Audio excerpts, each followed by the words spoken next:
Comment sortir des larmes? Comment sortir des larmes? Comment sortir des larmes? Donc des saisons de larmes. Ça ne veut pas dire comment pleurer, non. Mais comment sortir des saisons où on pleure? Je ne vais quand même pas venir vous expliquer comment on pleure. C'est très facile ça. Il suffit que ton chéri Coco te dise je veux plus. Ah ben là ça sort. Voilà. Comment sortir des larmes? On se tient debout rapidement. Psaume 126 verset 5. Psaume 126 le verset 5. Je lis la parole.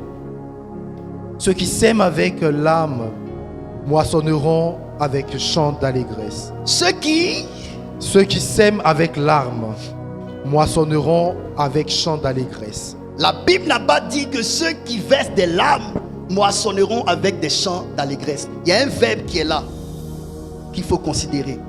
Le verbe s'aimer. Le verbe s'aimer. Asseyez-vous dans la présence de Dieu.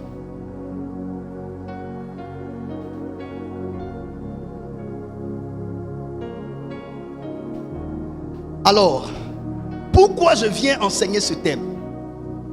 Je viens enseigner ce thème en tout état de cause. Je viens enseigner ce thème parce que, effectivement, sur la terre, il y a plusieurs situations qui nous amènent à pleurer. La perte d'un être cher, la perte d'un boulot, une humiliation que vous subissez dans votre maison, un divorce précoce, une séparation d'avec une personne que vous aimez, perdre sa maman, perdre son papa, perdre son enfant, perdre quelque chose de cher constitue un moyen de verser des larmes. Nous sommes dans un pays, la Côte d'Ivoire, et ce n'est pas être politicien que de parler de ça, c'est être humain. Parler des casses, parler des maisons qu'on détruit, parler des temples qu'on détruit, parler même des cimetières qu'on détruit, parler des infrastructures qu'on détruit, parler des entreprises qu'on détruit, ça fait couler des larmes. Écoutez-moi très bien. Aujourd'hui, j'aimerais parler de cela pour compatir à la douleur de plusieurs de mes frères ivoiriens. Vous savez, dans le royaume de Pharaon, en Égypte, il y avait un homme du nom de Moïse. Moïse connaissait l'origine de sa vie parce que sa mère, qui s'est chargée de l'éduquer dès son bas âge, lui a inculqué certaines valeurs et lui a appris certaines vérités. Moïse, c'est vrai que la fille de Pharaon est celle qui t'a ramené vers moi pour que je puisse t'éduquer, mais tu es mon fils. Tu n'es pas un Égyptien, tu es un Hébreu. Et Moïse donc, quand l'âge d'être rendu à la maison de Pharaon est arrivé, a été donc rendu, mais savait au fond de lui qu'il appartenait au peuple d'Israël. Ok? Son cœur était pour Israël, mais son accoutrement était un accoutrement égyptien. De sorte que même quand il va fuir l'Égypte et qu'il va se retrouver devant la fille de Jéthro, les filles de Jéthro vont le présenter comme étant un Égyptien à cause de son accoutrement. Il était nourri par Pharaon, par la fille de Pharaon. Il était éduqué selon l'éducation des Égyptiens. Il connaissait la magie, il s'habillait comme eux. Il était typiquement de visu égyptien, mais son cœur était un cœur de Hébreu. Cet homme vivant dans le palais de Pharaon a vu ce que le peuple d'Israël subissait chaque jour. Parce qu'il était dans son âme, dans son ADN hébreu. Cette situation chaotique que vivaient ses frères, ses pères, ne le laissait pas tranquille. Moïse avait mal dans le cœur. Moïse versait des larmes. Et Moïse a décidé de laisser le palais pour aller souffrir avec le peuple d'Israël, peuple duquel il vient. Ce n'est pas être politicien que de sentir le cœur d'un Ivoirien dans sa poitrine. Ce n'est pas être politicien que de sentir les larmes d'une femme qui vend ses beignets au coin de la rue et qui vient de voir la mairie la déloger. Ce n'est pas être politicien que de parler d'un Ivoirien qui a construit sa maison à hauteur de 10 millions, 15 millions, 20 millions, a acheté son terrain à l'époque sous une autre présidence. Avec tous les papiers au complet, ce n'est pas être politique que de ressentir les douleurs de ce papa. Les douleurs de cette maman qui depuis elle est née et qu'elle a connu son mari et qu'elle s'est mariée, a toujours vécu dans cette localité 20 ans, 25 ans, 30 ans avec ses enfants. Qui vient de voir sa maison être détruite. Ce n'est pas être politicien que de compatir aux douleurs d'un frère qui a perdu son papa, qui l'a enterré dans un endroit et qui vient de voir la tombe être détruite et qui verse des larmes. Compatir à la douleur de cette personne, ce n'est pas être politicien. Je ne suis pas politicien parce que je parle de ce qui se passe dans mon pays. Je ne suis pas politicien parce que j'énumère les douleurs de mes frères ivoiriens. Nous sommes des hommes de Dieu. Et les hommes de Dieu, pour la plupart, sont les bergers de ces personnes qui souffrent et qui voient leur maison être détruite, qui ne savent pas où être logées. Nous les recevons dans nos églises, nous partageons leurs peines, ils nous expliquent leurs problèmes et nous sommes limités. La seule chose que nous pouvons faire, c'est de compatir à leurs douleurs et prêcher pour les amener à avoir un apaisement. Église de Côte d'Ivoire, chers leaders chrétiens, chers pasteurs, chers bergers, chers imams, nos fidèles sont dans la rue. Nos fidèles sont dans les pleurs. Nos fidèles sont dans les larmes. Nos fidèles n'ont pas de maison. Nos fidèles dorment à la belle étoile sous des ponts. Et parfois vous passez avec vos véhicules, vous les voyez sous des ponts, entassés sous des ponts. Des enfants qui ont vu leurs écoles être cassées. Parler de cela ne veut pas dire se vendre aux politiciens. Chers politiciens, permettez-nous au moins de verser des larmes. Si vous avez eu le courage de casser les maisons des gens, permettez à nous autres qui sommes des victimes de pleurer, de verser des larmes. Ne mettez pas la police derrière nous. Nous sommes justement en train de subir les conséquences de votre bonne œuvre.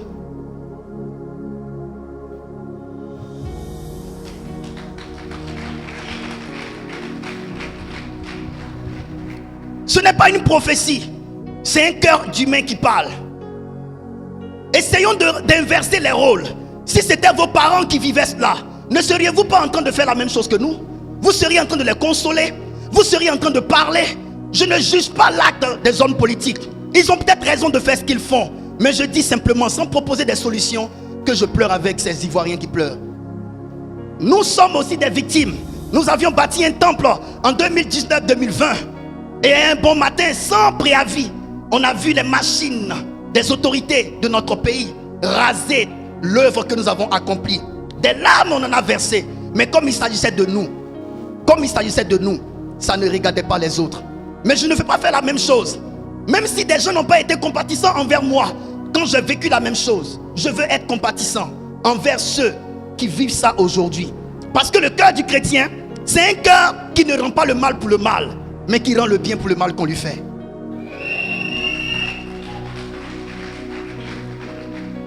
Je compatis. Écoutez très bien. Lorsque tu as le cœur de Dieu, tu ne regardes pas la gloire que tu as dans le palais de Pharaon pour ne pas te sentir mal à la place de ceux qui souffrent. C'est vrai que ici, certains ont des maisons. Vous êtes logés. Vous ne subissez pas les mêmes choses. Mais pardonnez, ce n'est pas parce que vous êtes logés, vous, ce n'est pas parce que vous n'avez pas subi les mêmes choses, vous, que vous n'allez pas avoir un cœur compatissant envers ceux qui subissent cela. La plupart de nos fidèles sont des personnes à moyenne vie. C'est des personnes qui se débrouillent, des débrouillards. C'est des personnes qui se débrouillent au coin de la rue, dans un magasin construit d'une certaine manière, à côté de la route. C'est vrai qu'il faut mettre de l'ordre, mais il faut penser à les reloger. Il faut penser à trouver une solution pour ces personnes. Écoutez, quand on est à la charge des affaires, on ne détruit pas sans replacer. Et aujourd'hui, beaucoup d'Ivoiriens versent des larmes. La maman n'arrive plus à vendre ses tomates pour scolariser ses enfants avec peine. Une veuve qui s'occupe de ses petits-enfants. Ces enfants qui ont fréquenté, qui ont eu des diplômes, qui jusque-là n'ont pas de travail. Des personnes qui travaillent, qui n'ont pas de salaire. Comment faire pour payer les maisons?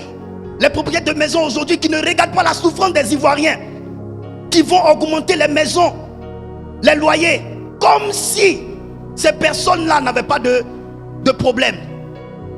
On quitte d'une maison de 70 000 à 100 000, d'une maison de 100 000 à 150 000. Vous voulez augmenter, c'est normal, la loi vous l'autorise. Mais augmentez même 5 000, 10 000. Parce que comprenez aussi la vie des gens. Augmenter le loyer ne signifie pas que la personne qui paye la maison a eu une augmentation de salaire. Je suis dans la désolation comme mes frères. Il y a plusieurs situations qui nous poussent à sentir des peines, des douleurs. Le stress augmente. Le stress, la pression de part et d'autre. Ce n'est pas facile. Nos frères et sœurs, nos petits frères et petites sœurs abandonnés aux mains de leurs grands frères. Grand frère même qui n'a encore rien, qui a une petite situation. Il doit prendre la charge de ses petites sœurs, petits frères.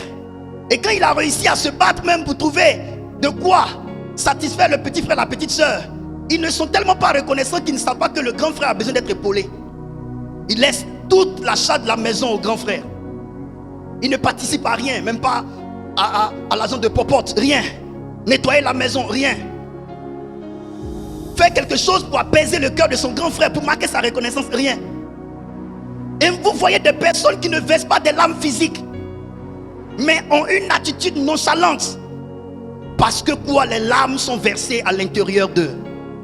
Et ils marchent tout doucement comme ça parce que tellement que la terre intérieure a été mouillée par leur lame intérieure. Ils marchent doucement pour ne pas glisser et tomber parce que ça crée de la boue. Et vous voyez des personnes qui vivent mais qui ne sentent plus le goût à la vie. Beaucoup de nos frères ivoiriens vivent et se demandent pourquoi ils vivent.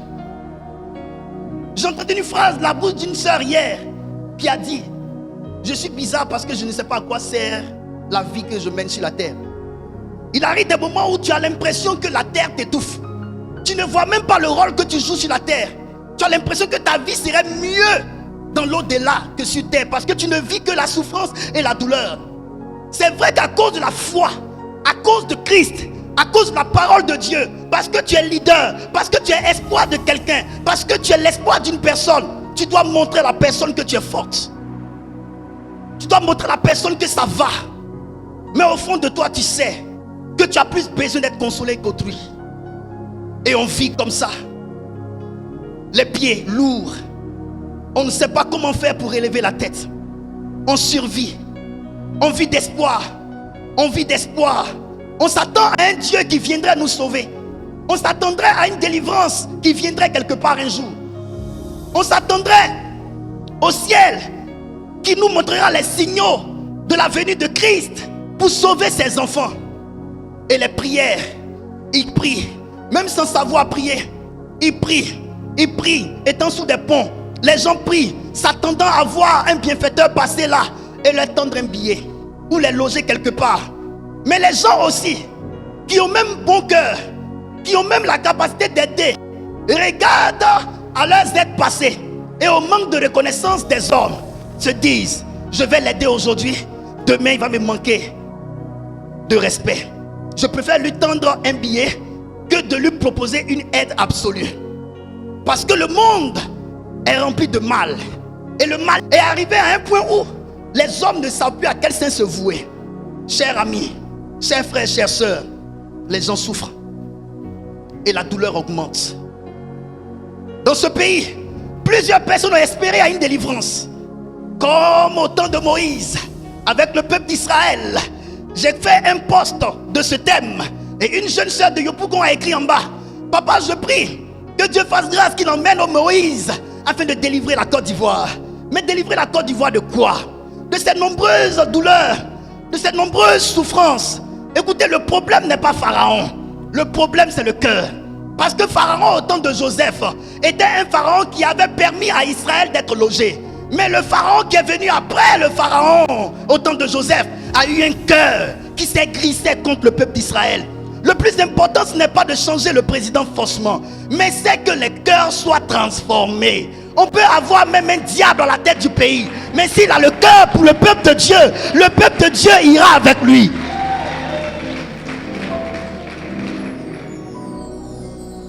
L'appel de Moïse.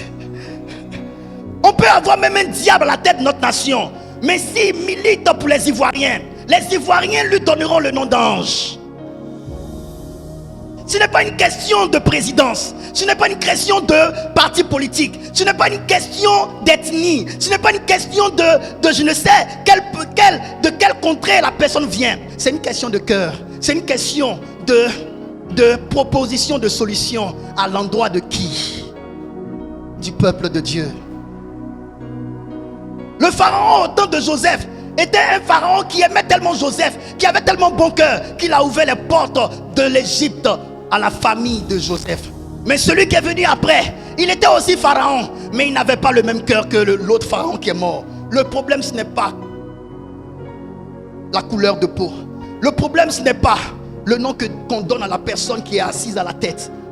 Le problème, c'est le cœur. Le problème, c'est le cœur. Mais j'aimerais dire, après avoir énoncé toutes ces situations qui nous font pleurer, une femme qui depuis longtemps cherche un enfant, mais qui n'a pas d'enfant, son mari ne fait que lui rappeler sa stérilité. Ça constitue des larmes qui versent.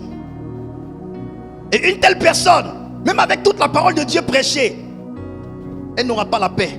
Elle se dira que sa paix est déterminée par l'exaucement de sa prière. Il faut un enfant.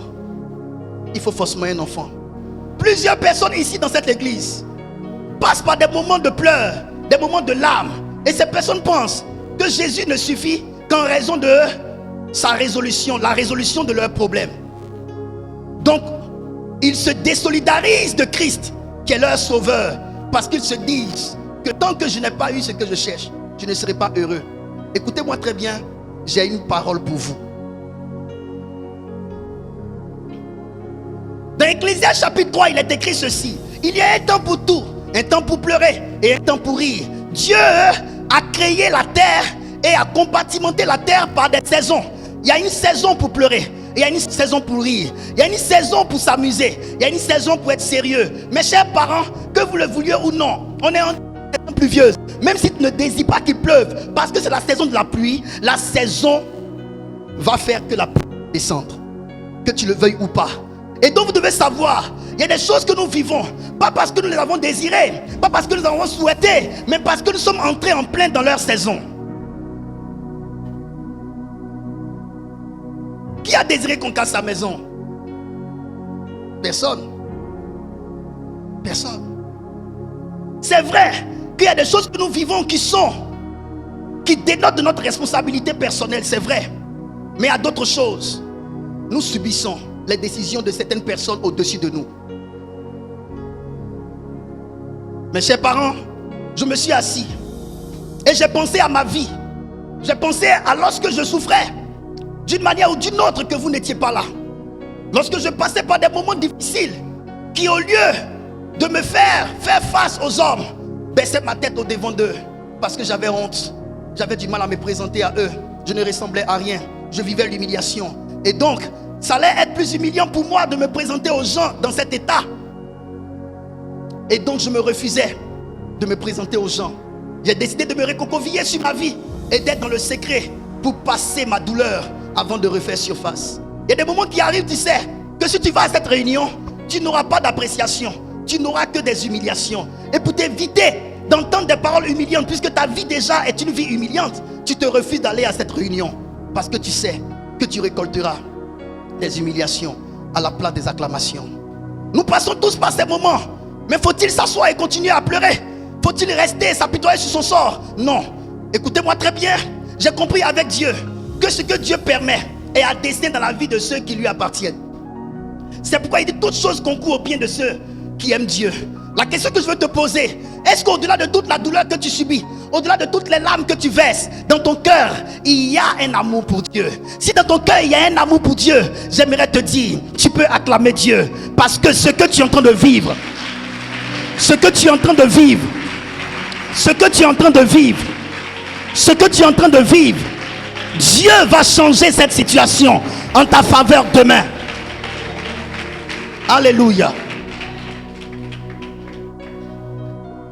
Dans les temps de pleurs, aucune parole réellement ne peut te consoler si ce n'est que la voix du changement de vie. Les paroles t'apaisent un peu de temps. Les paroles des hommes sont des calmants. Les paroles des femmes sont des calmants.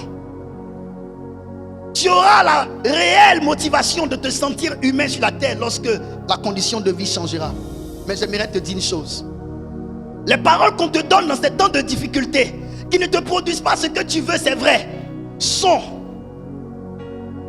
du carburant pour te permettre de continuer la route jusqu'à ce que tu gagnes une nouvelle saison.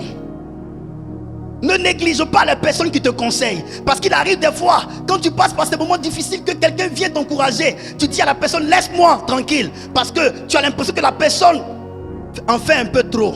Écoute, les paroles d'encouragement de cette personne vont te permettre de tenir jusqu'à ce que la saison change. Elle ne te donnera pas. Cette parole-là ne te donnera pas d'avoir ce que tu veux aujourd'hui.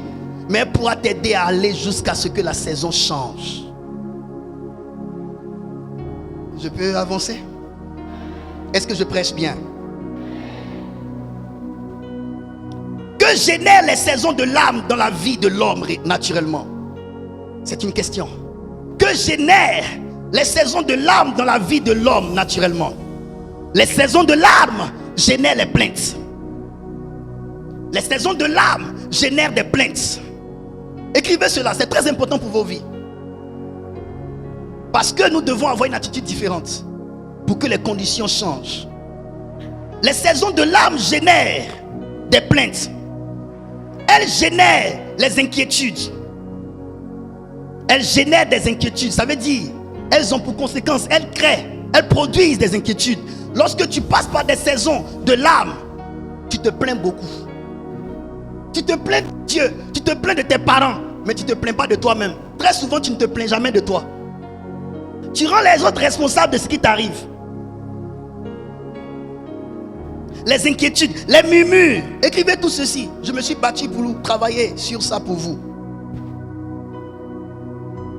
Elles génèrent des murmures. Elles génèrent des accusations. Elles génèrent le découragement. Le découragement. Elles génèrent l'abattement de cœur. Ton cœur est abattu. L'abattement de cœur, ton cœur est abattu. Ah, aujourd'hui je vais prêcher. La Bible dit Dieu a tout créé par sa parole. Ce qui sort de ma bouche là, c'est la parole de Dieu. Si tu crois en ça, ça va créer une nouvelle situation. Beaucoup de personnes pensent qu'il faut leur donner l'argent pour que leur situation change. Non, il faut comprendre quelque chose. On ne te donnera plus rien. L'argent, il n'y a pas quelque chose qui appauvrit plus que l'argent. L'argent rend pauvre. C'est la connaissance qui rend riche. C'est pourquoi la Bible dit Jésus est venu annoncer la bonne nouvelle aux pauvres. Il n'est pas venu distribuer l'argent aux pauvres. Même quand il a multiplié les pains et les poissons, il a demandé qu'on ramasse le reste. Il a pris ça pour rentrer chez lui. Ah, ça va pas, donc il faut qu'on me donne l'argent. Assois-toi, il faut qu'on te prêche la parole. Tu vas voir, si tu suis la parole, ta condition de vie va changer. Et certaines personnes ne croient pas en ça. Et c'est pour ça que vous êtes bloqués jusqu'à ce jour.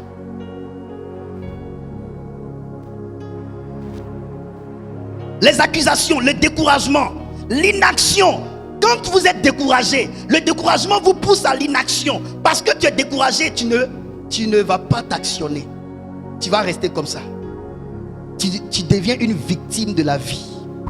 Tu deviens quelqu'un qui subit la vie. Tu ne vis pas selon la destinée, mais selon le destin. Le destin veut dire, le mal t'arrive, ça t'arrive. Le bien t'arrive, ça t'arrive. Tu décides de rien. Ton avis ne compte pas. C'est la vie qui va se charger de tout. Ne confie pas ta vie à la vie. Ne confie pas ta vie à la vie.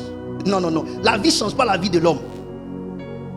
La vie donne un retour sur investissement. C'est ce que tu sèmes dans la vie que la vie te redonne.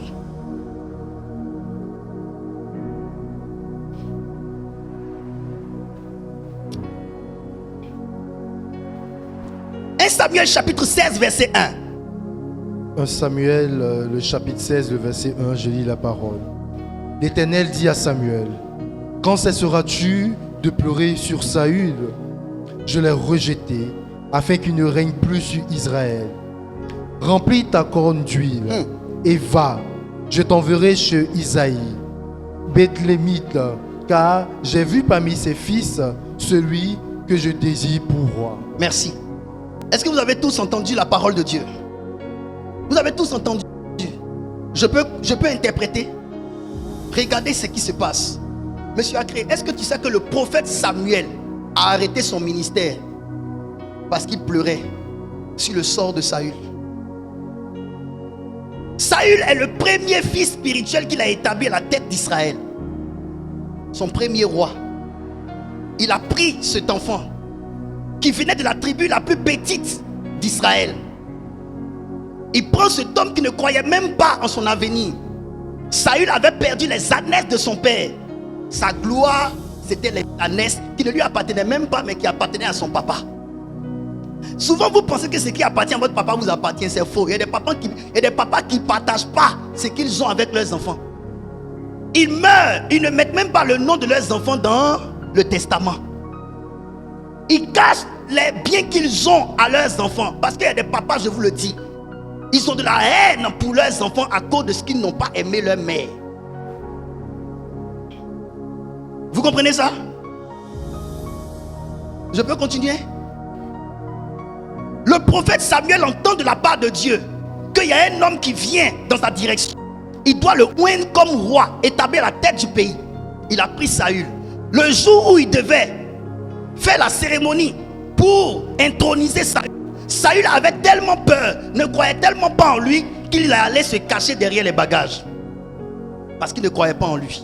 Comment se fait-il que lui, il vient de la tribu des Benjamites, la petite tribu minimisable en Israël, que ce soit lui que Dieu ait choisi, que Dieu ait suscité? Il ne croyait pas en ça. Mais Samuel, parce que Dieu lui avait parlé, il a pesé de son poids. Suivez bien. Il a pesé de son poids. Il a consulté l'Éternel. Et l'Éternel lui a donné la position réelle de Saül. Saül se trouve derrière les bagages. Va le chercher et établis-le. Ça veut dire qu'il a été établi de force. Il ne croyait pas en ça. Et ce père spirituel qui a fait tous ces sacrifices pour porter un enfant qui ne croyait pas en lui à la tête du pays, il parle à cet enfant. L'enfant n'écoute plus. Vous savez ce que ça crée dans le cœur de l'homme? D'un père spirituel, de jeûner, prier, mettre sa main dans la boue, sortir quelqu'un de la boue, l'établir. Par ses jeûnes et ses prières. Et parce que la personne est maintenant établie, elle a gagné en confiance et elle n'écoute plus le père spirituel. Mais Samuel plutôt, à cause de son amour pour Saül, il savait très bien ce que son attitude pouvait causer à sa vie. Il savait ce que son attitude pouvait causer à sa position de roi, pouvait causer à son poste, pouvait causer à sa place de roi. Il était toujours derrière lui, à lui dire: ne fais pas ça. Il pensait que c'était une manière de l'étouffer, une manière de trop s'immiscer dans sa vie. Non, je vois ce que tu ne vois pas. Ton attitude, Saül, peut te causer la perte. C'est pourquoi je te dis, moi qui connais Dieu et qui t'ai établi, ne fais pas ça. Parce que si tu continues de te comporter comme ça, Dieu va se retirer de toi. Mais Saül pensait que Samuel en faisait de trop. Je suis aussi un roi. Laisse-moi réfléchir avec ma tête. Laisse-moi prendre mes décisions moi-même. Et il m'empêche de prendre des décisions moi-même. Il veut dire que je suis pas assez intelligent pour prendre des décisions moi-même et guider ma vie. Pour finir, Dieu a fini par dire à Samuel: Samuel, j'ai rejeté Saül. C'est ce que Samuel voulait éviter à Saül. Quand nous, vos pères, nous insistons sur des choses sur vous, nous insistons dans nos messages sur des comportements que vous avez dans le secret, que vous pensez que Dieu ne voit pas, donc on ne voit pas. Écoute, c'est parce que Dieu voit que je vais voir. Si je sais, c'est parce que Dieu sait que j'ai su. Quand j'insiste, ce n'est pas parce que tu n'es pas libre de décider de ta vie. Quand je te parle, ce n'est pas parce que je ne sais pas qu'en âge, tu es mon grand frère. Écoutez, Saül dépassait de taille Samuel. Est-ce que vous savez ça? Parce que la Bible dit que Saül dépassait de la tête tous les hommes d'Israël, y compris même Samuel. Mais écoutez, on n'écoute pas Dieu avec sa taille. On écoute Dieu avec son oreille et les oreilles de son cœur. Tu peux me dépasser de taille, mais est-ce que tes yeux voient là où je vois? Tu peux me dépasser de taille, même en âge, mais est-ce que ton esprit capte ce que moi je capte du monde spirituel? Ah, Saül, quand je te parle, il faut m'écouter. Ne pense pas que je suis devenu chiant. Ne pense pas que j'exagère. Ne pense pas que j'en fais un peu trop. Non, je veux t'éviter quelque chose. Parce que la façon dont tu veilles sur ton travail là, ça montre combien de fois, si tu perds ton travail, tu vas souffrir. Et si je vois que ton attitude que tu as par rapport à Dieu, à cause de ton travail, peut t'emmener à être mal vu par Dieu, pour qu'il te détruise ton travail, ta souffrance sera trop et je ne serai pas là pour t'aider. Parce que je vous dis, papa peut se foutre de ce que son enfant fait quand il sait qu'il a les moyens d'assurer l'avenir à son enfant. Mais quand tu sais que tu n'as pas les moyens pour assurer l'avenir à ton enfant quand il fait des dégâts, mieux vaut lui dire, ne fais pas de dégâts. Parce que si tu fais des dégâts, je n'aurai pas ces moyens pour t'aider. Je ne sais pas si vous comprenez. Samuel, ce qu'il voulait éviter à Saül, finalement est arrivé. Et qu'est-ce qui s'est passé? Samuel a commencé à pleurer quand Dieu lui a dit, je l'ai rejeté. Il pleurait pourquoi? 1. Il aimait trop Saül. 2. Il voyait ça et il voulait lui éviter. Il a parlé, Saül n'a pas écouté. Et finalement, ce qu'il ne voulait pas est arrivé. Il pleurait à cause de ça. Est-ce que vous savez qu'à force de pleurer, il ne faisait plus le ministère? Il a arrêté son ministère. Pourquoi? Parce que cette situation de l'âme l'a cloué.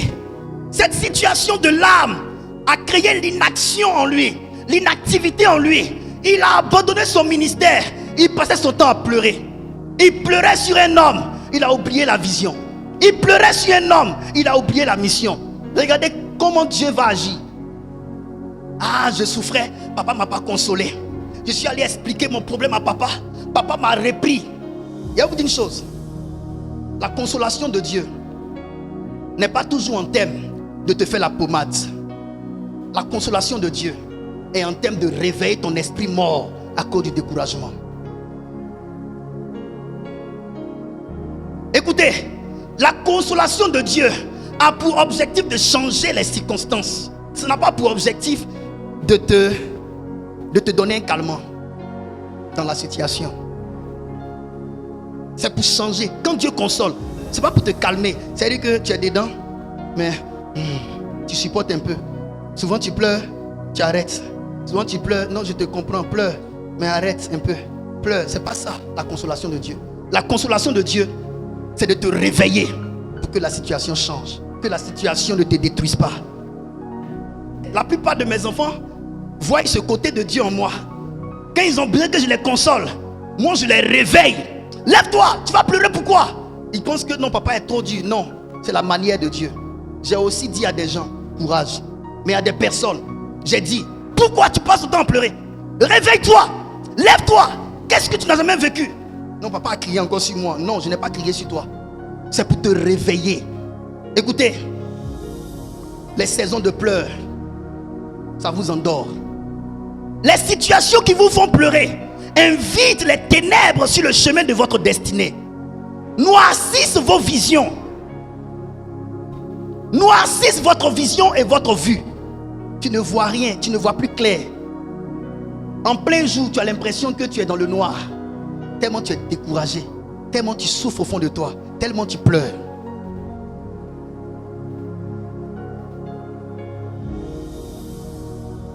Elle vous enlève toutes les forces d'avancer, toutes les forces de continuer. Elle vous enlève toutes les forces d'avancer, toutes les forces de continuer. Elle vous paralyse au point de vous guider vers votre fin. Elle vous paralyse au point de vous guider vers votre fin. Les situations qui vous font pleurer vous paralysent au point de vous guider vers votre fin. Ça veut dire dans ta tête, tu es tellement découragé que tu dis que non, demain là tu vas mourir. Toi-même tu désires la mort. La plupart des découragements emmènent les gens à ériger la mort en solution au lieu de la vie. Est-ce que vous savez que Job maudissait le jour de sa naissance? tellement la souffrance était grande. Ça veut dire que tu te demandes pourquoi tu vis. Ça sert à quoi de vivre? Ta vie est monotone. Toujours c'est les mêmes choses, le même schéma, rien de nouveau. Tu tournes sur toi-même. Ta vie est monotone, ta vie est naze. Et je vous dis, l'une des armes que Satan utilise pour faire avorter des destinées, c'est le découragement. L'esprit de découragement est un esprit ravageur. Cet esprit va jusqu'à l'intérieur de votre être pour établir sa dictature en vous, pour vous enlever toutes les armes pour continuer votre mission sur terre. Un prophète, à force d'être découragé, versait des larmes au point de déposer les armes du ministère. Écoutez, votre vie s'arrête là où vos larmes refusent de s'arrêter de couler. J'ai dit quoi? Votre vie s'arrête là où vos larmes refusent de s'arrêter de couler. Les saisons de pleurs travaillent sur votre système de réflexion, votre système de pensée. Les saisons de pleurs travaillent sur votre système de réflexion et votre système de pensée.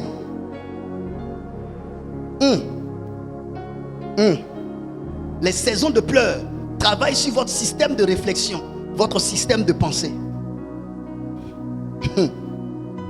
Tu sais comment réfléchit quelqu'un qui pleure beaucoup parce que frappé par une situation difficile? La personne est convaincue qu'elle est une malédiction. Ce sont ces personnes qui disent, quand elles viennent au bureau, papa, rien ne marche dans ma vie. Tu lui demandes combien de choses as-tu fait sur la terre?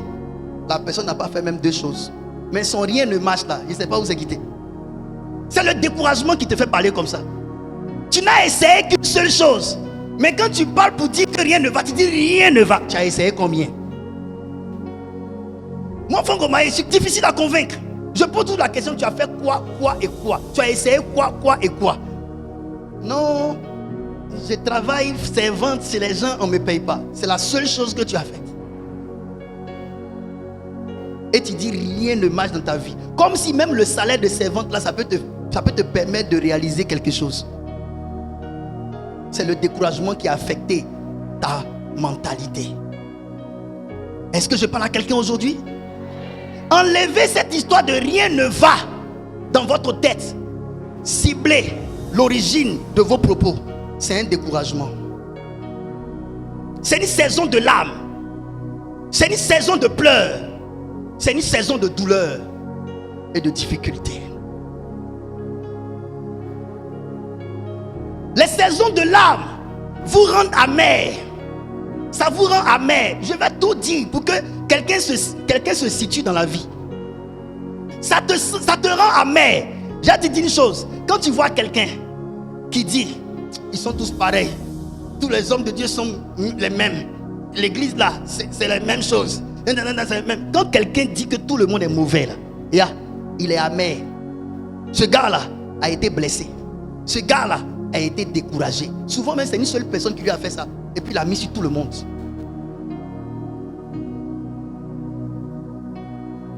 Ça vous rend froid, pâle, malade. À deux fois tu as l'impression que tu fais le palu. Mais c'est juste parce que ton moral est à 0. Tu es froid, tu es pâle, tu es froid. Tu viens à l'église, tu n'es plus chaud. On dit acclamer, il est comme ça. Le problème est dans sa tête. Souvent vos maisons vous poussent à avoir de mauvais comportements à l'église. Tu as eu un problème avec ta femme, avec ton mari, vous êtes disputé. Quand tu viens là, le problème là est qui fort comme ça, assis sur fauteuil dans ton cœur. Quand ton père te dit acclame le Seigneur, et il y a une voix qui sort du dedans de toi. On dit là même, il n'a pas envie de venir à l'église. Toujours là, c'est les mêmes choses. Papa va dire, lui il ne connaît pas les problèmes. Écoutez, nous tous on a problème.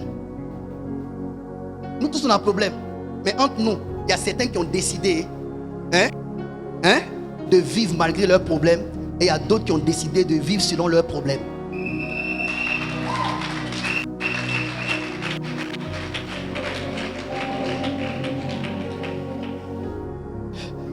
Je vais vous dire une chose. Dieu, il faut le respecter. Dieu, il faut le respecter. Il ne se laisse jamais abattre. Vous voyez Dieu? Au moment où tu penses que Dieu va pleurer, il utilise le mal que tu lui fais pour créer des merveilles. Il te montre que tu pouvais prendre le mal que tu me fais là pour créer quelque chose de bien. Parce que regarde, j'ai pu le faire. Joseph a dit, vous avez voulu me faire du mal, mais Dieu l'a changé en bien. Ça veut dire, Dieu montre à ceux qui font le mal qu'au lieu de vouloir faire le mal, utilise le mal que tu as qui est un dépôt pour produire quelque chose de bien.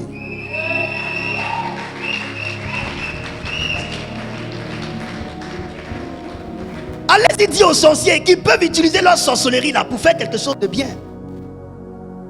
Les blancs le font. Ils utilisent leur magie pour créer au moins de bonnes choses pour améliorer la condition de vie de leurs concitoyens. Est-ce que je parle bien? On peut avancer? Fais ça, avance papa. Samuel pleurait tellement qu'il a déposé les armes de son ministère. Regardez ce que Dieu a fait. Dieu est venu puis Dieu lui a dit, pourquoi pleures-tu? Comment on peut consoler en posant une question?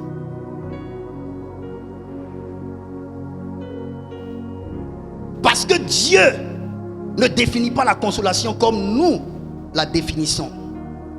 La définition de la consolation pour Dieu, vise le relèvement de l'esprit de l'homme abattu.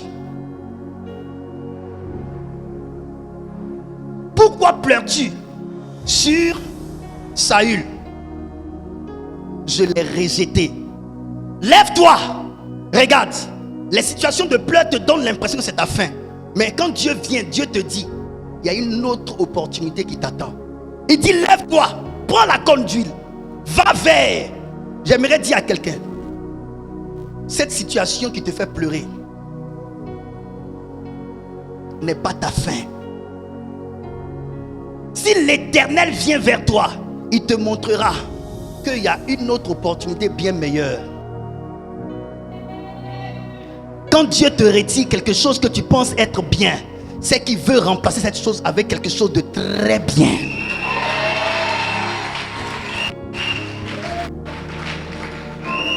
Dieu a permis qu'on casse notre église qu'on avait là-bas. Il a remplacé avec une église qui est très bien. Si tu as perdu ce mari, oh, sache que Dieu ne pouvait pas le préserver parce qu'il est gâté. Dieu ne donne pas les hommes gâtés à ses enfants. Il va te donner un mari mieux que celui que tu as perdu. Maintenant, si c'est la femme qui est partie, Dieu ne te gardera pas cette femme, elle est gâtée. C'est les fruits pourris qui tombent seuls.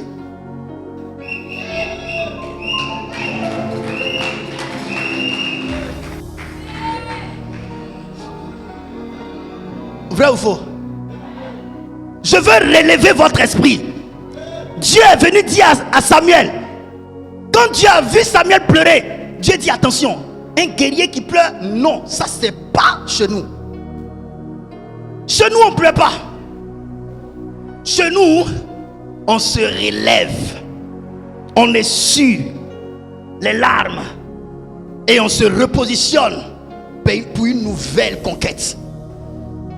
Est-ce que vous savez que chaque fois que vous êtes dans une situation de larmes, Dieu se déplace pour venir vers vous?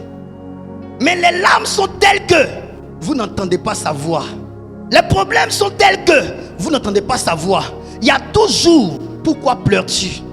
À côté d'un homme qui verse des larmes, il y a toujours, pourquoi pleures-tu? Je reviens ici pour continuer et finir. Les moments de pleurs, j'en ai connu. J'en connais même toujours. Écoutez, les braves hommes sont comme des poules. Leur sueur, c'est en dessous de leurs plumes. On ne voit pas. Mais les poules transpirent. Oui. Les braves hommes, les braves femmes, leur sueur, c'est en dessous de leurs plumes. On ne voit pas. Sinon, ça coule. Amen. Lève-toi. Dis avec moi, lève-toi. Alléluia. Quand cesseras-tu de pleurer? Sur Saül. Saül n'en vaut pas la peine. Il y a des femmes qui viennent, elles expliquent tout le mal que un chéri coco leur a fait. Et puis tu attends quoi pour le guider? Moi je ne comprends pas. Souvent c'est chez nous, vous voulez venir chercher mauvais nom. Toi-même on te frappe, on te chicote, tu perds du sang, tu tombes évanoui comme ça. Tu te réveilles 2 jours après. Tu viens expliquer ça à un homme de Dieu et puis tu t'attends à ce que lui te donne une solution. Camarade, quand ce serpent te poursuit, tu fais quoi? Il faut rester avec ton serpent, c'est que tu l'aimes. Aïe! Souvent c'est pour aller dire qu'il a dit de te quitter. Quand il se réconcilie là, les gens viennent chercher, gâter le nom des pasteurs. Moi, toi-même tout ce que tu expliques là, ça te plaît? Faut pas fuir. Reste là. Il dit, c'est celui qui a diarrhée qui court vite plus que les autres.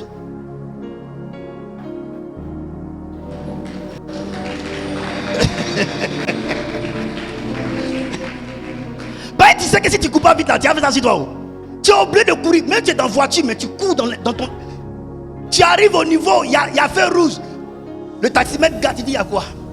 Il dit, mais tu vois pas le feu. Il dit, mais il y a des feux plus rouges que ça. Tu as l'impression que la voiture ne va pas vite. Parce que ce qui est dans ton ventre, ça va vite. Camarade, on n'a pas les mêmes problèmes. Acclame Dieu là.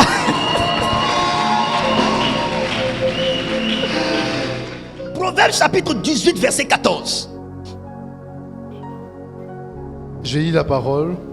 L'esprit de l'homme le soutient dans la maladie. L'esprit de l'homme le soutient dans la maladie. Mais l'esprit abattu. Mais l'esprit abattu. Qui le relèvera? Qui le relèvera? C'est ça le découragement. Je vais vous dire une chose.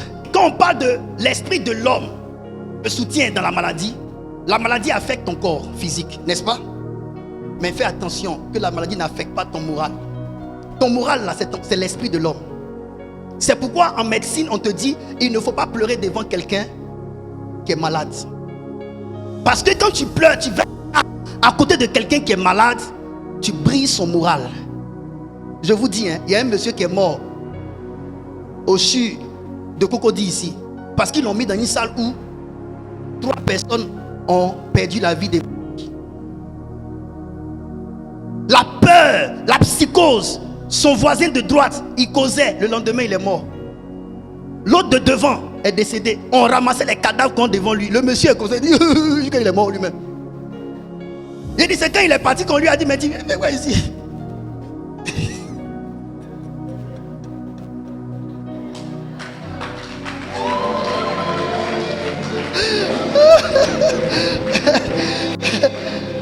Oh, c'est vrai.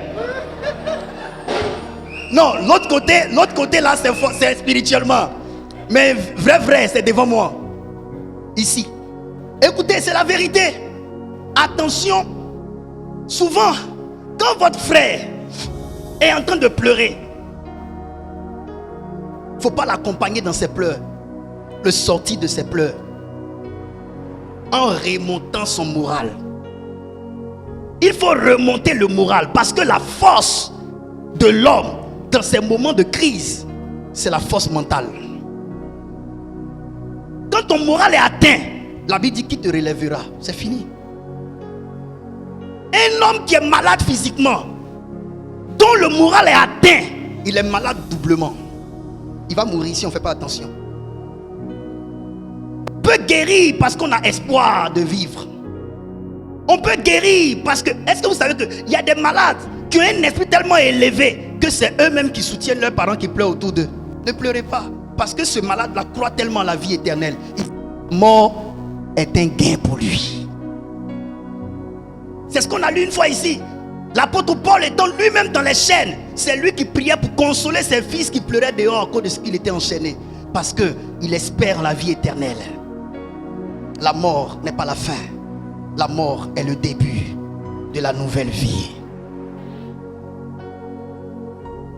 Le problème de beaucoup, c'est qu'ils n'ont pas la révélation de la parole. Psaume 119, verset 113. La révélation de ta parole nous éclaire. Elle donne de l'intelligence aux simples. Le problème que nous avons, nous les enfants de Dieu, c'est que nous n'avons pas la révélation de la parole. Si tu avais la révélation de la parole de Dieu, tu aurais su que cette saison-là de pleurs-là est une école. Est une école à travers laquelle Dieu veut te montrer ton niveau. Écoutez-moi bien. Je vous dis, quand vous vivez une situation, quand vous en sortez, vous recevez comme une force. L'expérience, ça fait que votre cœur ne réagit pas comme le cœur de quelqu'un qui vit nouvellement la situation. C'est pourquoi la Bible dit de Jésus, homme de douleur habitué à la souffrance. Tu es tellement habitué à vivre ce genre de situation que, arrivé à ce moment, toi-même tu en ris. C'est l'habitude. À force de te frotter au coup dur, au coup dur, au coup dur, ça t'endurcit. Et souvent, l'objectif de Dieu, ce n'est pas de te donner une récompense en termes de tu vas avoir l'argent après. C'est pour te donner une récompense en termes de solidité interne. Dieu veut te rendre solide à l'intérieur de toi. Veut faire de toi un bolide. C'est ça non, un bolide. Pour que tu n'aies plus peur de rien. Ce qui fait reculer les autres, toi ça te fait carburer. Mes chers enfants, je vous dis, les épreuves ne sont pas faites pour toujours vous donner de l'argent. Parce qu'une épreuve, ce n'est pas un travail. Les épreuves sont faites pour vous emmener souvent à être fort, à être dur, à être expérimenté et à ne pas verser de l'âme, à ne pas reculer devant des situations qui font reculer des autres. Quand vous voyez Dieu emmener David à être formé avec l'ours et le lion en brousse, c'est pour ne pas reculer devant Goliath pendant que l'armée recule devant lui. Ce qui fait reculer les autres te fait avancer avec assurance. On dit si tu rentres dans ce service, tu seras franc-maçon. Tu dis quoi? J'ai vu pire. Tu rentres et puis les francs-maçons se prosternent devant toi parce qu'ils ont senti que tu as l'esprit supérieur. Jésus-Christ est au-dessus de la franc-maçonnerie parce que Nebuchadnezzar a confessé que le Dieu de Shadrach, Meshach et Abednego était supérieur au Dieu qu'ils adoraient.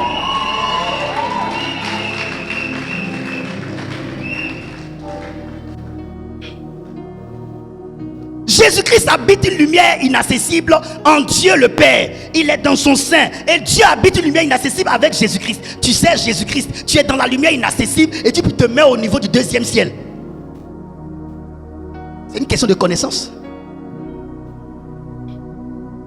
Réveillez-vous. Est-ce que je peux avancer? En suivant ce que te dit la situation qui te fait pleurer, tu ne cesseras de couler de larmes. Mais en suivant la parole de Dieu, tu auras une nouvelle expérience de vie. Il y a des gens qui sont forts, leur tête là, ça enregistre tout ce que je dis. Comment tu vas faire un jour si tu retournes dans cette situation? Comment tu vas faire? Si tu n'as pas écrit ça quelque part, pour ouvrir, pour dire, voilà ce que papa a prêché. Et pour puiser ta force de là, pour vivre. Même l'homme qu'on appelle Josué, Dieu lui a dit, médite la parole de Dieu jour et nuit. Cette parole de Dieu là était écrite. Elle n'était pas dans sa tête, elle était écrite. Quand j'enseigne, c'est pour vous rendre responsable. Demain, avant que tu ne viennes me trouver au bureau pour que je prie pour toi, tu as déjà toi-même développé l'attitude qu'il faut parce que tu connais la parole de Dieu. Tu n'es pas obligé de faire comme les autres. La femme de distinction qui a perdu son bébé, elle a fait quoi? Elle a gardé son bébé mort. Elle a dit à son mari, tout va bien. Pourquoi? Parce que sa foi était bâtie sur une parole de Dieu. Celui qui m'a donné l'enfant qui n'existait pas peut le ressusciter. Donc tu n'es pas obligé de pleurer avant que tu ne viennes vers moi. Tu peux dire, j'ai lu la parole de Dieu, papa a enseigné sur ça. Tu lis, tu te fortifies avec. Et quand tu viens vers moi maintenant, c'est avec la foi que tu viens vers moi. Demandez à mes enfants, on ne vient pas vers moi pour que Dieu fasse quelque chose avec des larmes. On vient vers moi avec la foi. Je t'enseigne, tu es assis là comme ça, tu n'écris rien. Tu vas te souvenir de quoi? Ce souvenir, ça veut dire que ça est déjà là. Connaissez l'importance de la parole de Dieu. On ne fait pas des nuits blanches pour venir vous enseigner pour que vous ne preniez pas ça au sérieux. Quand je prêche toujours, je vous donne toujours quelque chose qui reste avec vous. C'est un travail que je fais. Sinon je peux venir, on chante, on adore et puis on rentre chez nous. Mais Jésus a dit, enseignez-leur à pratiquer. Comment tu vas pratiquer si tu n'as pas conscience de ce que tu dois pratiquer? Nos professeurs nous enseignaient à l'école, on écrivait. Comment tu fais pour composer si tu n'as rien gardé dans ton cahier? Ok, c'est une parenthèse. En suivant ce que te dit la situation de pleurs, de larmes, tu vas continuer à pleurer. Mais en suivant la parole de Dieu, tu auras une nouvelle expérience de vie. Écoutez, chaque saison parle, chaque saison a son langage, chaque saison a ses paroles propres à elle.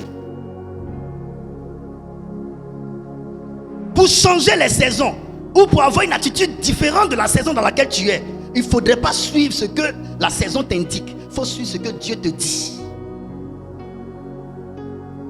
Un enfant de Dieu ne se nourrit pas de ce que la saison lui dit. Un enfant de Dieu se nourrit de ce que Dieu lui dit. Jésus a dit, l'homme ne se nourrira pas seulement de pain, mais de toute parole qui sort de la bouche de Dieu. On ne se nourrit pas de ce que nous dit la situation, on se nourrit de ce que Dieu nous dit.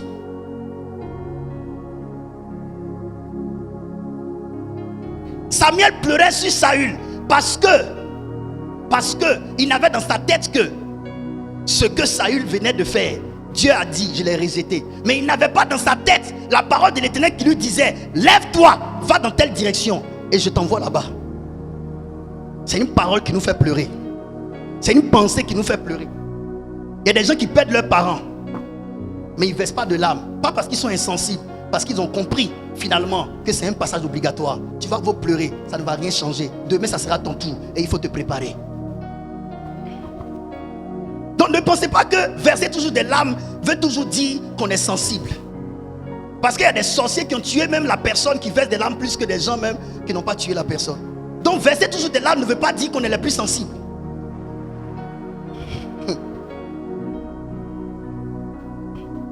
Je vous dis, les saisons de larmes sont des saisons tests. Ah oui. Les saisons de larmes sont des saisons tests. Est-ce que vous savez que le rôle de Dieu, c'est de former Christ en vous? Vous savez ça? Mes enfants spirituels pour qui j'éprouve des douleurs de l'enfantement jusqu'à ce que Christ soit formé en vous. D'accord? Le rôle de Dieu, c'est de bâtir Christ en vous. Il vous a créé à son image, selon sa ressemblance. C'est à lui que vous devez ressembler. Donc, le rôle de Dieu, c'est de vous emmener à ressembler à Christ, à former Christ en vous. Mais comment tu peux te former à l'image de quelqu'un si tu ne connais pas le niveau que tu as par rapport à la personne?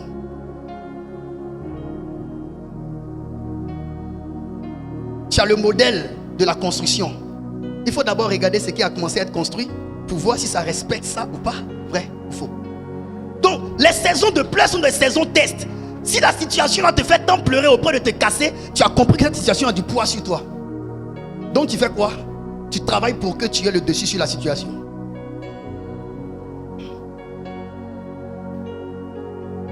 Est-ce que vous comprenez? Quand tu connais tes limites, tu peux avancer. Il faut que Dieu te montre tes limites. C'est là où la main de l'homme s'arrête que la main de Dieu commence. Tu ne trouveras pas utile d'aller chercher la main de Dieu, d'interpeller Dieu, d'appeler Dieu si tu n'es pas à tes limites. C'est parce que je suis à mes limites que je fais appel à une autre force supérieure à la mienne. Et si tu ne connais pas tes limites? Les saisons de larmes sont des saisons qui vous amènent à connaître vos limites, vos faiblesses, afin que vous puissiez vous perfectionner. Quand on fait des interrogations à l'école, c'est pour connaître le niveau de chacun. Mais est-ce que le niveau là qu'on cherche à connaître là, c'est pour accuser? Non, c'est pour booster les capacités des gens. Un vrai professeur sait, il teste le niveau de ses élèves pour savoir les forces et les faiblesses de ses élèves afin de travailler dessus. Ça, c'est un bon professeur. Il te dit, fais des cours du soir dans tel domaine. Il peut même aller voir tes parents pour dire, votre enfant est fort dans tel domaine, mais ici là, il y a un problème. Essayez de l'aider pour qu'il booste. Je vous dis, il n'y a aucun talent qu'on ne peut pas développer pour que ça atteigne son impact maximal. On peut tout développer. Tu peux développer la langue anglaise. Tu vas maîtriser jusqu'à toi-même. On va penser que tu es anglophone. Tu peux développer l'architecture. Si tu te mets à côté de quelqu'un qui connaît, tu apprends 1 an, 2 ans, 3, tu peux développer. On peut tout développer. Le problème, on ne veut pas travailler. Je peux avancer?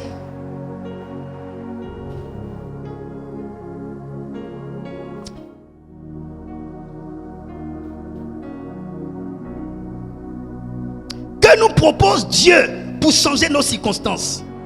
Que nous propose Dieu pour changer nos circonstances?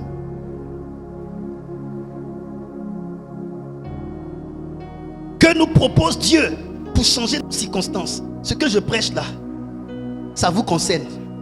Vous allez passer par là. Au moins votre leader vous a déjà enseigné. La révélation de ta parole nous éclaire. Vous avez la lumière. Ça vous donne de l'intelligence. Si vous êtes simple. Quand demain vous serez dans cette situation, vous sauriez que voilà ce que je dois faire. Qu'est-ce que Dieu nous propose? J'aimerais vous dire une chose. Votre solution se trouve en Dieu. Alors que généralement, ces problèmes dans lesquels vous sombrez vous donnent l'impression que c'est quitter Dieu qui est la solution. Je répète, vos solutions sont en Dieu. Alors que généralement, ces problèmes dans lesquels vous sombrez vous donnent l'impression que c'est quitter Dieu qui est la solution, parce que ça rend Dieu responsable de ces situations. Vous avez une question qui vous détruit et qui vous fait perdre votre éternité. Je vais vous dire une chose. Dans cette histoire de marcher avec Dieu, il n'y a pas que réussir sur la terre, gagner de l'argent, avoir un mari, faire des enfants. C'est un contrat d'éternité qui nous lie. Donc si vous abandonnez Dieu à cause de l'argent que vous-même, c'est vous qui devez travailler pour avoir là, vous allez perdre votre éternité. J'aimerais parler clairement. Peu importe tout ce que tu seras sur la terre, un jour on va te mettre sous terre. J'ai écouté un pasteur avant-hier de Yopougon. Il disait: pourquoi vous ne devez pas remettre à demain votre oui à Jésus?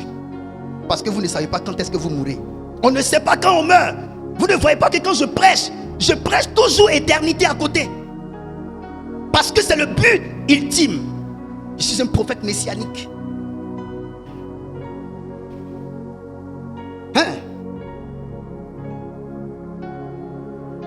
Salomon dit: quel avantage l'homme tire-t-il du travail qu'il fait sur la terre?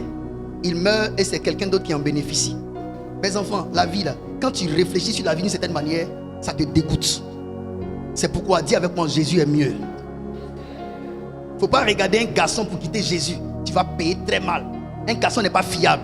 Donc, si tu veux laisser Jésus à cause des garçons, demande à tes grandes soeurs qui sont déjà passées par là. Tu veux compter sur femme pour abandonner Jésus? Ok. Il y a des femmes, elles sont pires même que le diable. Satan même s'arrête et puis il dit: tiens, tu as parlé de qui? C'est pas moi. On peut avancer. Quand je parle comme ça, vous pensez aimant. C'est nous, on écoute les fidèles.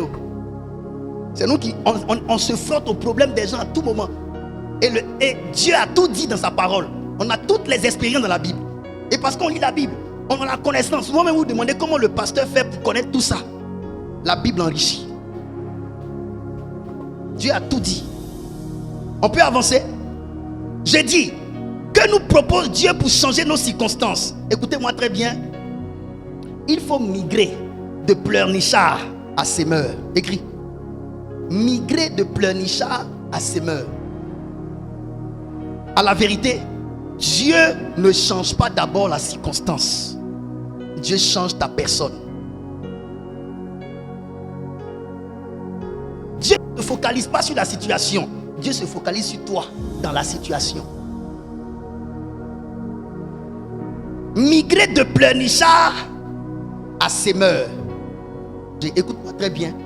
Dieu veut que tu changes ton comportement de pleurnichard pour devenir un semeur. Est-ce que j'enseigne bien?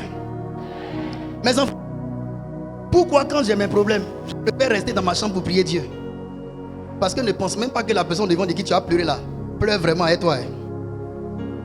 Tu ne sais pas si la personne m'attendait ça. Je vous dis, écris les caractéristiques d'un semeur. Prends le livre de Juge chapitre 6 verset 14.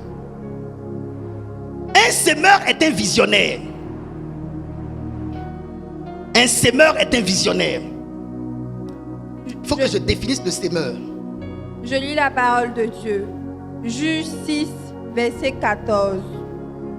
L'Éternel se tourna vers lui et dit, va avec cette force que tu as et délivre Israël de la main de Madian. Arrête-toi là, ça me suffit là. Arrête-toi là. Suivez-moi bien. Un sémeur est un visionnaire. Un sémeur est un changeur de circonstances. Un sémeur est un travailleur. Un sémeur est un rêveur. Un sémeur est un courageux. Un sémeur est un homme qui a un sens de responsabilité. Et un sémeur sait définir les richesses qui l'entourent. Il sait définir les richesses qui l'entourent. Un sémeur est un visionnaire, je vais vite. Un sémeur est un changeur de circonstances. Un sémeur est un travailleur. Un sémeur est un rêveur. C'est un courageux. Un sémeur est un homme qui a un sens de responsabilité. Un sémeur sait définir les richesses qui l'entourent.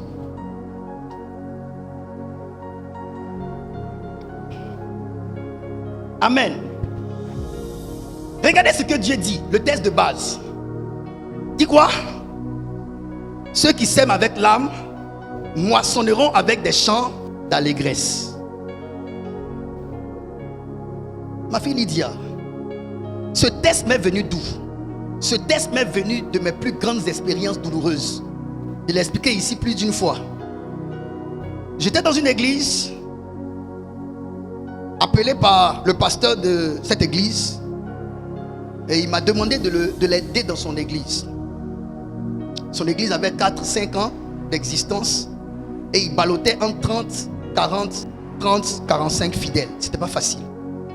J'aimerais vous dire, l'œuvre de Dieu n'est pas facile. L'être humain est difficile. Et quand je suis venu, on a commencé à travailler. Excusez-moi, dans la vie, le jour où j'enseignerai sur la jalousie, je vais vous amener à comprendre qu'on peut vous jalouser juste parce que vous avez un don de Dieu, naturel, propre à vous. Vous n'avez pas le don là contre quelqu'un. Vous avez le don là, Dieu vous l'a donné. Mais parce que vous utilisez ce don pour le perfectionnement des saints, on peut vous prendre en haine. Sérieusement, je ne sais pas sur quoi on s'est appuyé pour me faire ce mal que j'ai vécu à l'époque. Mais c'est parti. J'étais allé avec un homme de Dieu, un frère à moi, aller sur le terrain pour évangéliser et faire le suivi des âmes. Ce jour-là, moi-même, j'ai été surpris. Quand j'ai rencontré la jeune sœur qui venait, qui fréquentait l'église, je l'ai regardée et puis je vois un train passer dans mon esprit.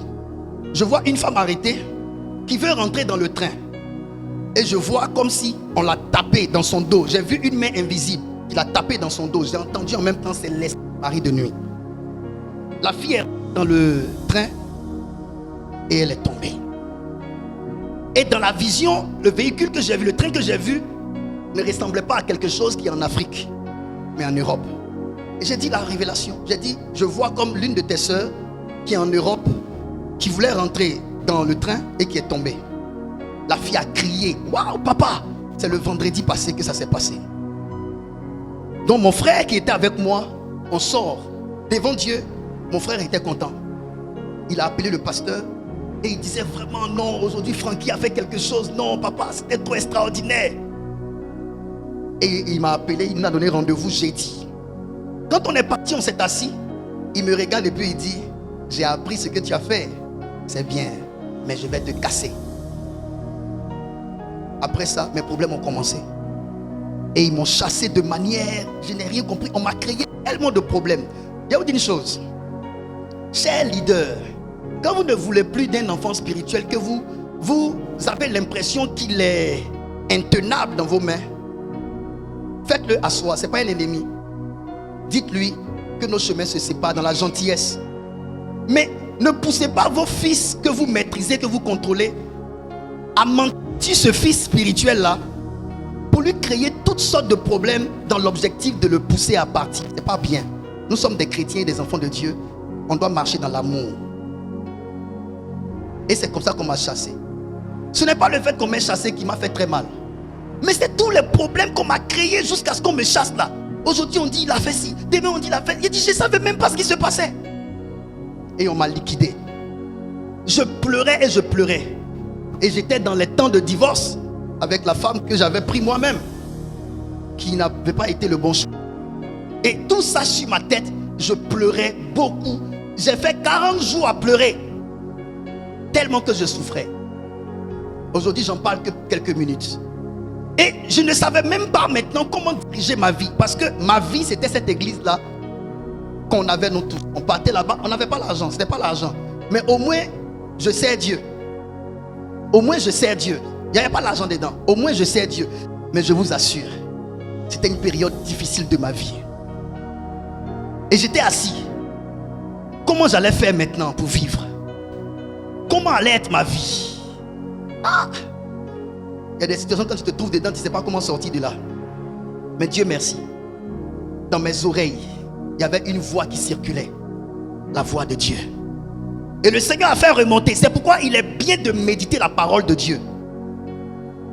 Quand vous méditez la parole de Dieu, quand la parole de Dieu est en vous, le Seigneur dit, celui qui m'aime gardera ma parole. Quand la parole de Dieu est en vous, quand vous passez par certaines situations, Dieu peut faire remonter un verset qui porte sa voix pour vous dans cette situation-là. Et pendant que je pleurais, le psaume 126 verset 5 est remonté à mon oreille. Et j'ai su que c'était Dieu qui me parlait. Il m'a dit, qu'est-ce que cette parole-là dit? J'ai dit, la parole de Dieu dit que ceux qui s'aiment avec l'âme moissonneront avec des chants d'allégresse. Et le Seigneur me demande, comment comprends-tu ce passage? Je lui ai dit, naturellement, celui qui s'aime avec l'âme. J'ai répété en pensant que j'avais expliqué. Naturellement, celui qui s'aime avec des larmes moissonnera avec des chants d'allégresse. Il m'a dit non. Ma compréhension de ce passage, la voici. Il me dit, même quand tu pleures, s'aimer. Même quand tu pleures, il faut s'aimer. C'est la condition pour que tu puisses moissonner. Ça veut dire, pleurer, c'est pleurnicher. Et vous comprenez? Tu pleures jusqu'à quand tu deviens pleurnichard. Partout tu pleures. Dans tout ce que tu expliques, c'est des larmes que tu expliques des problèmes qui datent de depuis longtemps. Camarade, ton problème n'est pas récent. Si tu remarques bien, ton problème que tu expliques aujourd'hui en 2024 là, c'est pas récent. C'est un problème, ça fait 10 ans c'est passé. Mais tu continues d'actualiser le problème comme si c'est hier que ça s'est... Tu es devenu pleurnichard. Dieu dit, pour que tu puisses espérer un changement des circonstances, ce n'est pas les circonstances qui doivent changer, c'est ta personne qui doit changer. Les actes que pose un homme dépendent de son identité. Chien aboie, le chat miaule. Est-ce que vous comprenez? Donc Dieu ne travaille pas sur les circonstances autour de vous. Non, Dieu travaille sur votre personne. Une dame est venue ici, problème de foyer.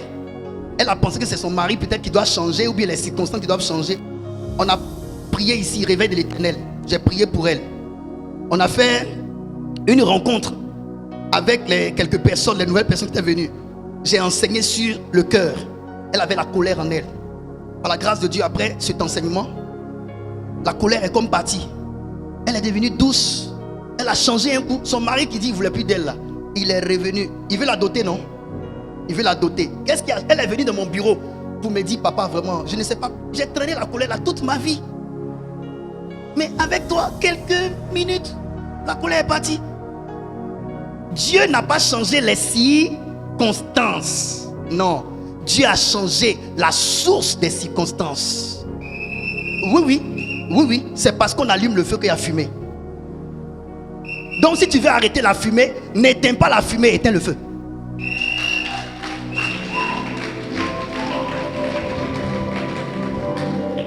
Donc le problème souvent, vous voulez que vos conditions de vie changent. Non, c'est ton caractère qui doit changer. C'est ton comportement qui doit changer. La source du problème se trouve en toi. C'est à cause de la colère qu'elle avait en elle que son mari ne voulait plus. Ce n'est pas un esprit quelconque. Ce n'est pas une situation autour. Ce n'est rien du tout. À la vérité, c'est son homme intérieur qui a décidé de son aspect extérieur. Donc Dieu ne se concentre pas sur vos situations. Ah, que le Seigneur me donne l'argent, que le Seigneur me donne. Dieu veut détruire en toi l'esprit de paresse. Oui, tu penses que quoi?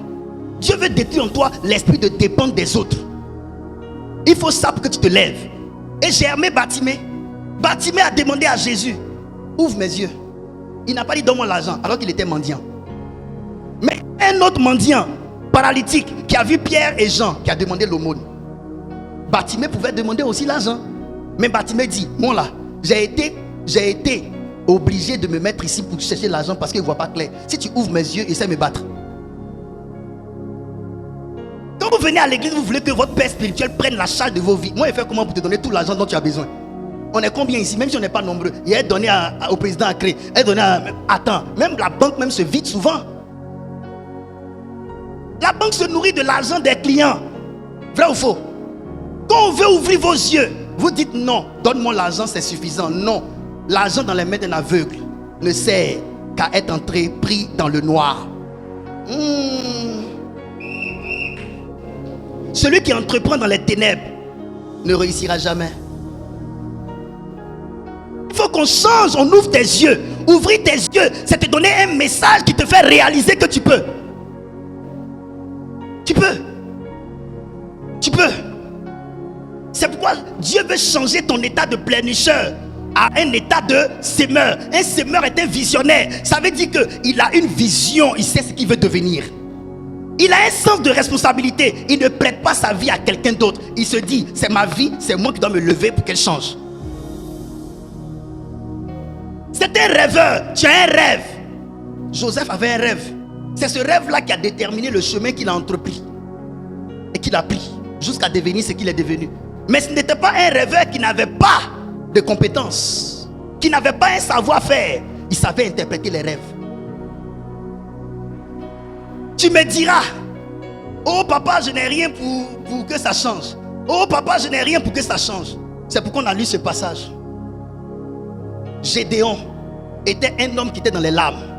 C'est l'homme qui a dit à l'ange, ne m'appelle pas vaillant héros, parce que depuis que je suis né, j'ai entendu parler de Dieu, de ses miracles, de tout ce qu'il a accompli en Égypte pour sortir Israël. Mais depuis que moi je suis né, Dieu nous a abandonnés. Regardez quelqu'un comme ça qui dit que Dieu l'a abandonné.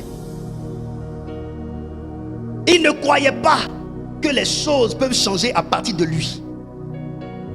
L'ange va lui dire quoi? Va avec la force que tu as. Ah, je n'ai rien. Je n'ai rien. L'ange lui dit, va avec la force que tu as. Ah, moi je te dis que ça ne va pas. Toi tu me dis, va avec la force que tu as. De quelle force Dieu parle-t-il? À la vérité, Dieu était venu dire, quand on pleure, on a l'impression qu'on n'a aucune force. Quand ça ne va pas, on a l'impression qu'on n'a rien en soi. Quand tout est noir autour de nous, on a l'impression qu'on n'a pas une lueur d'espoir. Moi, je suis venu te dire, c'est le mensonge des saisons de larmes. Le mensonge des saisons de larmes, c'est de te faire croire que tu n'as aucune force en toi pour changer les situations. Parce que tu penses que les situations difficiles t'ont tout pris. Non, on ne t'a pas tout pris. J'ai suivi un film. Un homme qui disait à sa femme qu'elle n'était personne, qu'elle n'était pas jolie. À force de lui répéter ça, elle a perdu confiance en elle. Elle a commencé à se déprécier. Quand elle regarde son visage dans le miroir, elle voit Boubou Kei. Mais un jour, elle s'est levée. Elle dit non, elle est fatiguée de vivre comme ça. Elle avait un problème, ses cheveux s'enlevaient. Donc son mari la maltraitait. Vous savez ce qui s'est passé? Elle est partie un jour à un dîner comme ça, dans un restaurant. Et puis il y a un monsieur qui a commencé à lui prendre des photos. Les photos que le monsieur a prises de la femme étaient tellement jolies que finalement elle a trouvé qu'elle n'est pas aussi moche que ça. Et ce photographe a commencé à lui dire, tu es une grande star. Si tu laisses qu'on te prenne des photos, tu vas voir que ton nom va prendre partout. Elle a arrêté d'être avec cet homme-là. Elle a pris une nouvelle maison. Elle dit, bon ok, puisque c'est à cause de mes cheveux, j'ai honte de sortir parce que mes cheveux, je vais me raser la tête. Elle s'est rasé la tête. Elle s'est regardée dans un miroir avec la confiance en elle. Ah! Quand elle est sortie comme ça, elle prend photo et dit, au Mali, femme au Mali, ça faisait un style, un nouveau style. Tout le monde a commencé à parler d'elle. Elle était sur tous les posters. Tout le monde parlait bien d'elle. Elle souriait, elle était détendue, elle était heureuse. le mec maintenant a vu la gloire de la femme. Il veut revenir. Il lui a dit, pas question. À deux fois, c'est nous qui détruisons nos perles entre nos mains parce que nous ne savons pas les apprécier. Il faut un peu de confiance, un peu d'encouragement. Et la personne va te montrer la face lumineuse que Dieu a déposée en elle. Alléluia. Alléluia. Dieu te dit que tu as une force en toi. Ah papa, je ne peux pas, c'est fini pour moi. Écoutez, je vais vous parler ici. Quand mes enfants et moi, on ne savait pas où envoyer l'église. Je vous dis, moi qui suis à la tête, j'avais plus de pression. Parce que je me disais, si je n'ai pas un lieu où prier les enfants là, ils vont me quitter. J'ai réalisé que je n'ai que Dieu. Écoutez-moi. Dieu ne fera pas tout pour vous tant que Dieu n'est pas tout pour vous.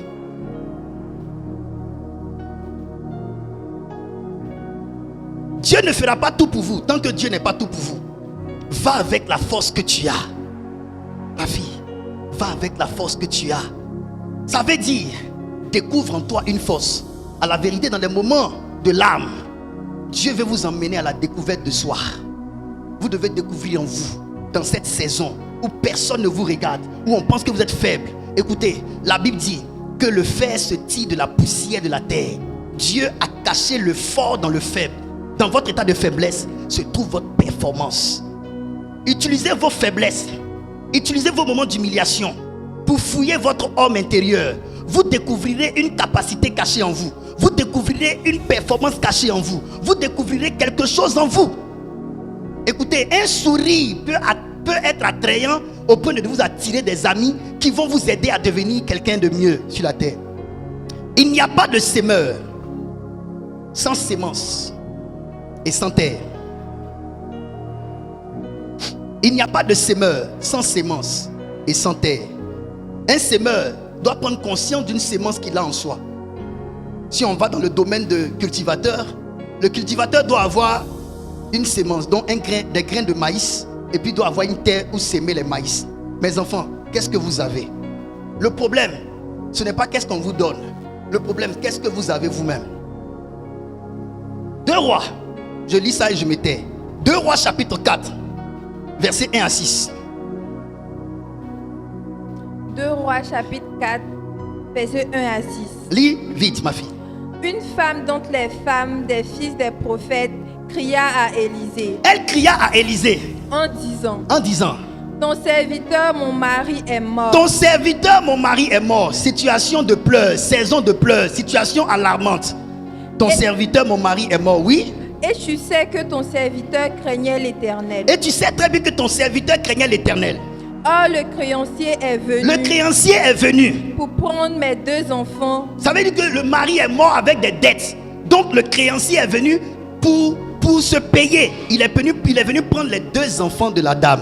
Et en faire des esclaves. Pour en faire des esclaves. Pour que l'argent que son mari lui doit là, ses enfants travaillent pour rembourser. Élisée lui dit. Élisée va lui poser une question. Que puis-je faire pour toi? Qu'est-ce que je peux faire pour toi? Dis-moi. Dis-moi. Qu'as-tu à la maison? Attends. Président Acré, tu viens, tu expliques tes problèmes. Tu t'attends à ce que moi je te donne quelque chose. Et le prophète demande, qu'as-tu chez toi? Une femme déjà qui appelle son mari. 2. Le créancier est venu prendre les 2 enfants pour en faire des esclaves. C'est parce qu'elle n'a rien. N'est-ce pas? C'est parce qu'elle n'a rien, non? Le problème que vous avez, c'est que vous pensez que avoir quelque chose, c'est toujours en termes d'argent.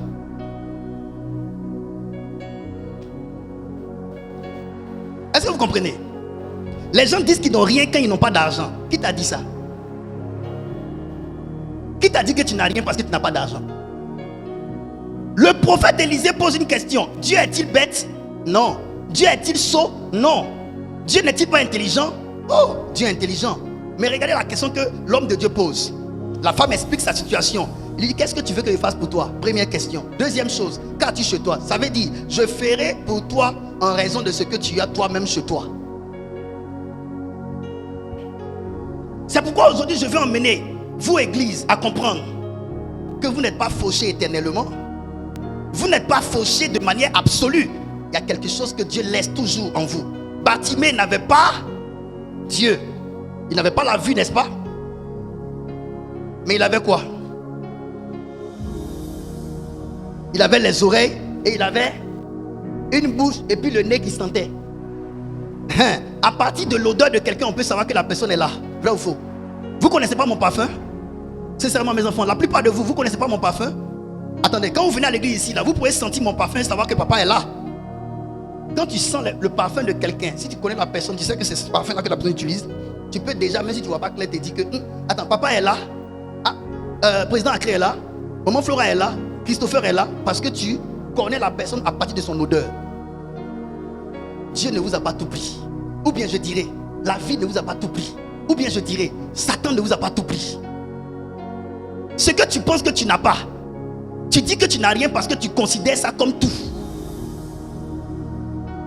Tu comprends? C'est parce que tu considères ce que tu n'as plus là comme tout dans ta vie que tu penses que parce que tu n'as plus la chose, tu n'as rien. Mais non. Dieu a laissé la bouche, les oreilles à Bartimée. Bartimée a pris les oreilles pour entendre que Jésus passait. Bartimée a pris ses oreilles pour s'informer que Jésus guérit. Et Bartimée a pris sa bouche pour appeler Jésus à venir le guérir. C'est ce qui vous reste qui vous amène à retrouver ce que vous avez perdu. Maintenant, pourquoi l'ange dit à Gédéon, va avec la force que tu as? Tu pleures, mais moi je te dis, va avec la force que tu as. Donc tu as une force, mais les larmes sont tellement dans tes yeux que tu ne vois pas. Les larmes sont tellement dans vos yeux que vous ne voyez pas les forces que vous avez. Vous savez quoi? Vous avez à la tête de votre église un pasteur qui n'avait rien au départ. Même 5 francs je n'avais pas. Aïe, il pense à vous. Mais Dieu met souvent dans la bouche de ceux même qui ne t'aiment pas ou bien qui t'ont chassé une vérité. L'homme de Dieu qui m'a chassé, il m'a dit, tu trouveras l'argent quand tu exerceras ton ministère. L'argent se trouve dans ton ministère. L'argent se trouve dans ton don. Je suis parti avec ça. Regardez ce que mon ministère a fait. Mon ministère a fait tout ça. Regardez des gens que j'ai aujourd'hui. Et ça, ce n'est que le début. Et demain. Demain, on aura des millionnaires, des milliardaires dans l'église. Qu'est-ce qui aura produit ça? C'est le don. Ce n'est pas l'argent, le don de Dieu en soi. Va avec la force que tu as. L'homme de Dieu demande à la femme, je finis, qu'as-tu chez toi à la maison? Si tu viens me voir, tu pleures dans ta tête. Vous savez d'où viennent nos frustrations quand on rencontre les hommes de Dieu?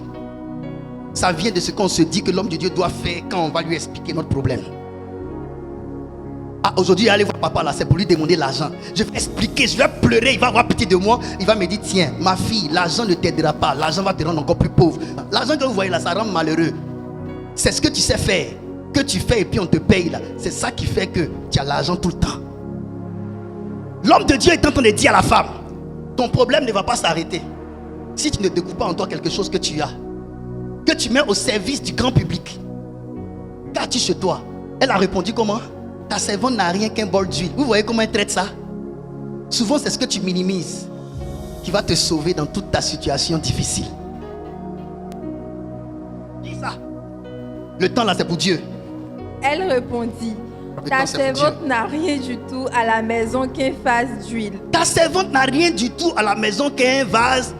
Elle dit quoi? Rien du tout. Vous voyez? Quand vous venez à l'église, vous expliquez vos problèmes. On veut ouvrir vos yeux sur ce que vous avez chez vous. Vous dites non, l'homme de Dieu est méchant. Au lieu de m'aider, il ne veut pas m'aider. Il veut me dire que moi, il y a quelque chose chez moi. À la maison ici, il y a quoi ici? À la maison ici, il y a quoi ici? Regarde ici, les souris qui passent ici. Regarde les salamandres ici. Regarde les bêtes sauvages ici. Regarde ça là. Il pleut même là. Il y a l'eau là, ça rentre dans le mur. Papa même là, il est méchant. Moi, il ne va plus dans leur église. Vous pensez que ma vie est facile? Vous pensez que l'homme de Dieu qui est à la tête de votre église là, c'est du gâteau? Hey!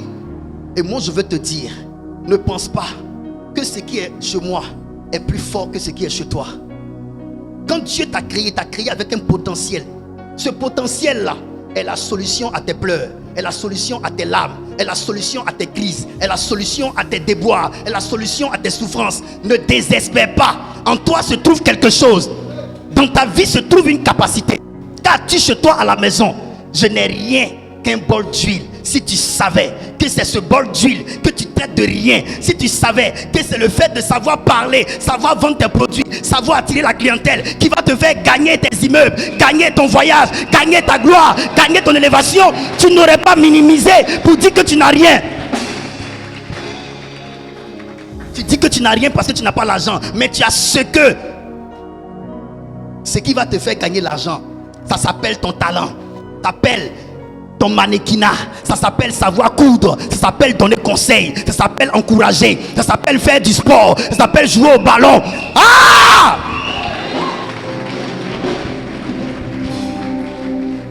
Même ta politesse peut te permettre d'avoir tout dans la vie. Ta politesse, être un bon serviteur. Josué était un bon serviteur à côté de Moïse. Il a tout eu. À partir de là, on lui a imposé les mains. Tu ne crois pas que celui qui te prêche là peut venir un jour parce qu'il a vu en toi que tu es un enfant obéissant qui l'honore. Dieu va lui dire, prends l'huile, verse sur la tête de ton fils, de ta fille, et puis sa vie change. C'est parce que Dieu n'a jamais fait par moi. Mais il faut avoir marqué Dieu pour que Dieu appelle son serviteur à imposer les mains pour que la vie de l'homme change. Écoutez, votre vie peut commencer à décoller à partir d'une imposition de main. Je vous le dis. Mais pour qu'une main soit imposée sur votre âme, pas sur votre tête, mais sur votre âme, et ait de l'influence sur votre futur, il faut que votre âme ait marqué Dieu dans votre sérieux et de votre sincérité dans le service de Dieu. Je n'ai rien parce que tu penses que tout c'est l'argent. Le tout c'est l'argent. Tu dis tu n'as rien. Tu as ce qui donne l'argent. Tu sais pourquoi tu dis que tu n'as pas l'argent? Parce que tu n'as pas ce qui te donne l'argent. Tu ne sais pas chanter. Là où chanter donne l'argent, tu ne vas pas avoir l'argent. Parce que tu ne sais pas chanter. L'argent de footballeur, tu n'auras pas parce que tu ne sais pas jouer. L'argent de musicien, tu n'auras pas parce que tu ne sais pas jouer de la musique. Si tu veux avoir l'argent d'un musicien, tu fais quoi, monsieur Akré? Tu apprends à jouer de la musique. Tu vas avoir l'argent des musiciens. Que Dieu te bénisse.